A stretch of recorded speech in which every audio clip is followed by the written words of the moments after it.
بزرگ فرماتے ہیں میں نے دعا مانگنے کا طریقہ اپنی بیوی سے سیکھا۔ حضرت وہ کس طرح؟ فرمانے لگے میری بیوی نے نا مجھے کوئی کام بتایا، کچھ پیسوں کی ضرورت کے لیے کہا، تو میں نے اسے کہا کہ بھئی ابھی میرے پاس نہیں ہے، کچھ دنوں میں آتے ہیں تو میں دے دوں گا۔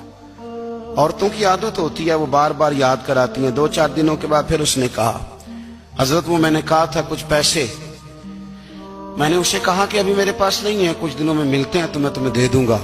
اس نے کچھ دنوں کے بعد پھر کہا حضور وہ میں نے کچھ پیسے کہے تھے۔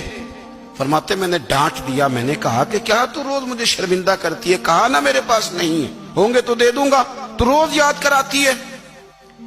فرماتے ہیں اس نے پہلے تو میری ڈانٹ کو سہا، پھر میرے سخت جملوں نے اس کی آنکھوں میں آنسو پیدا کر دیے، پھر اس نے اپنے آنچل میں اپنے اس دکھ کو سمیٹا، اور پھر اس نے ایک جملہ کہا تو میں رو پڑا، اور مجھے اپنے رب سے مانگنے کا طریقہ آ گیا۔ مجھے کہنے لگی حضرت جی آپ نے ڈانٹ دیا، میں نے سہ لیا، پر آپ ہی میرے شوہر ہیں، بتائیں نا آپ سے نہ کہوں تو میں کس سے جا کے کہوں۔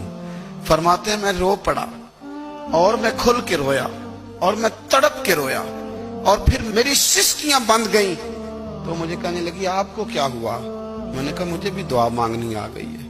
جب میں اسے کہوں گا نا اللہ تو ہی میرا رب ہے، میں تجھ سے نہ کہوں تو میں کس سے جا کے کہوں؟ میں کیوں کسی بندے سے سوال کروں؟ میں کیوں کسی دنیا دار سے کہوں؟ میں تیرے بندوں کا، نیک بندوں کا وسیلہ لے کے، تیرے محبوب کی غلامی لے کے تیری بارگاہ میں آیا، تجھ سے نہ مانگوں تو کس سے مانگوں؟ سمجھ آ گئی ہے؟